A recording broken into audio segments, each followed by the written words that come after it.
Bonjour tout le monde, je m'appelle Élisa Bonin, je travaille à la Ville de Saint-Eustache, je suis conseillère en environnement. Je vais vous parler de la collecte des matières compostables. Vous posez sûrement des questions sur quoi mettre à l'intérieur, évidemment. Dans les matières acceptées, vous pouvez mettre tout ce qui est les restants de table, y compris les matières qui sont crues, cuisinées, l'os, la viande, la graisse. Vous pouvez mettre aussi les carapaces de fruits de mer, les noyaux. En fait, il n'y a rien que vous ne pouvez pas mettre dans les matières que vous cuisinez. Dans les résidus verts, c'est tout ce que vous avez dans votre gazon à l'extérieur, la plate-bande, les résidus de désherbage. Ça inclut aussi toutes les mauvaises herbes.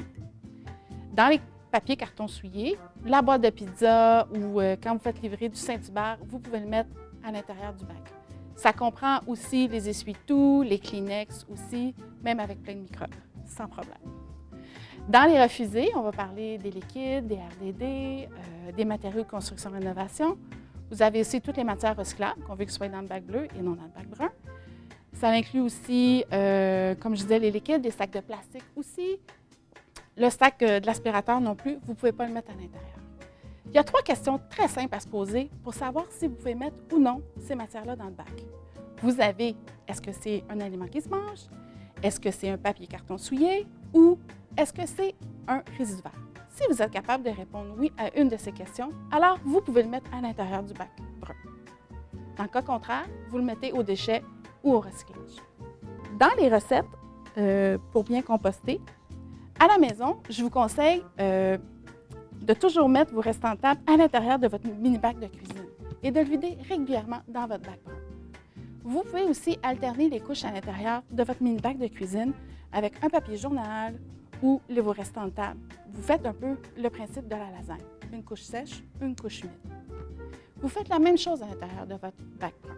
Maintenant, pour les astuces du chef, je vous dirais, comme je disais tantôt, il est important de ne pas mettre des liquides parce que c'est les liquides qui vont créer l'odeur et l'humidité qui va développer la mouche aussi.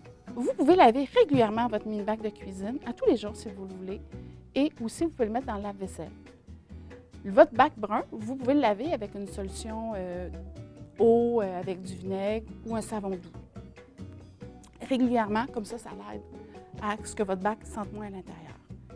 Vous pouvez mettre aussi un petit onguent tout le tour de votre bac brun. Ainsi, ça va empêcher les ratons laveurs qui peuvent venir dans votre bac. C'est possible aussi qu'un raton laveur ou un rongeur puisse venir ronger le couvert de votre bac. Soyez pas surpris, ça arrive, c'est qu'il aime bien le contenu de votre bac roulant. Pour lui, ça sent bon et c'est agréable.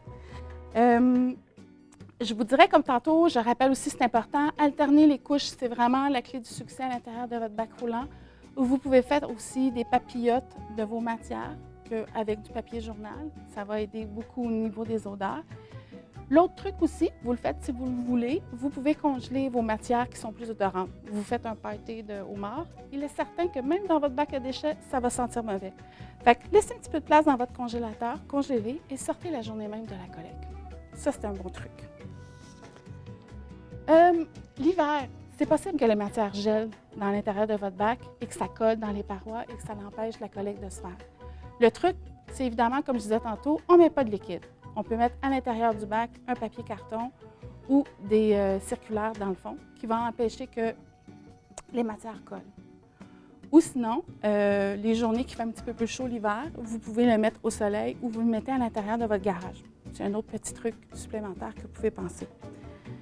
Au niveau des petits verres blancs, c'est possible dans les périodes caniculaires que ça arrive. Soyez pas surpris, c'est possible que ça arrive.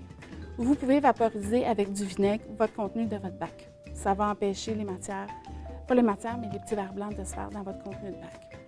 Aussi, gardez à l'ombre votre bac roulant, si c'est possible. Évidemment, si votre soleil plombe sur votre maison, on ne peut pas changer la configuration. Donc, si possible, mettez-le à l'ombre. Comme je parlais tantôt, les animaux, je vous ai parlé que vous pouvez mettre un onguent contre la toux. C'est sûr que ça peut aider, mais vous pouvez mettre aussi une corde avec un élastique sur le contenu de votre bac. Ça va empêcher les animaux de rentrer. Mais par contre, il faut l'enlever la journée de collecte parce que le contenu ne sera pas vidé. Ah oui, on me pose souvent la question au niveau des sacs de plastique. Est-ce qu'on peut le mettre? Est-ce qu'on ne peut pas le mettre? Il est important de savoir que tout ce qui est dans votre bac, c'est en vrac, ne doit pas être dans un sac de plastique. même s'il est dit compostable, biodégradable. Il existe sur le marché tellement de produits qu'on n'en fait pas la distinction, qu'est-ce qui est bon ou pas dans le compost. Et c'est des plastiques aussi qui prennent beaucoup de temps en les matières d'être compostés. Alors, les plateformes de compostage, c'est pour ces raisons-là qu'ils n'acceptent pas les sacs de plastique. C'est la même chose aussi au niveau des dosettes de café, les assiettes qu'on dit compostables ou les ustensiles compostables. C'est pour ces raisons-là qu'on ne les met pas à l'intérieur du bac. En terminant, vous pouvez consulter toujours le Saint-Eustache Multiservice. Ce sont des agents qui sont capables de répondre à toutes questions. Et aussi, nous avons une section sur le site web sur la collecte du bac brun. Et toutes les informations que je vous dis là se retrouvent à l'intérieur. N'oubliez pas, on a un petit guide aussi à l'intérieur du mini-bac de cuisine. Ce sont les mêmes trucs conseils aussi. Mais ça me fait plaisir. Si jamais vous avez des questions, on va me faire plaisir de vous rappeler. C'est vraiment une bouchée à la fois. Nous croyons beaucoup, nous sommes dans l'accompagnement et prenez ça un petit pas. Et votre participation est vraiment importante pour nous. Merci beaucoup.